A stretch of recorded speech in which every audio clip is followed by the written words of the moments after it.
बड़ी खबर इस वक्त आपको बता रहे हैं, हॉकी के सेमीफाइनल में भारत पहुंच चुका है। भारत ने ब्रिटेन को हरा दिया पेनल्टी शूटआउट में। यह बड़ी जीत भारत ने दर्ज की है। क्वार्टर फाइनल में ब्रिटेन को हराया है। पेनल्टी शूटआउट में ब्रिटेन को भारत ने हरा दिया है। इस वक्त की बड़ी खबर आपको बता रहे हैं और इसी के साथ सेमीफाइनल में भारत ने प्रवेश कर लिया है। ओलंपिक में पेनल्टी शूटआउट में भारत ने ब्रिटेन को 4-2 से शिकस्त दी है।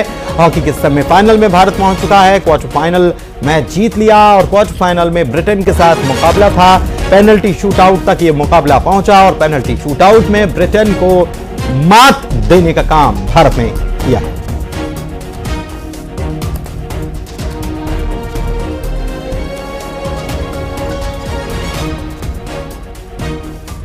बेहद बड़ी खबर इस वक्त आपको बता रहे हैं।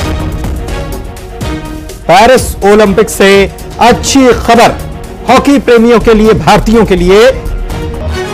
ओलंपिक में भारत ने सेमीफाइनल में प्रवेश कर लिया है।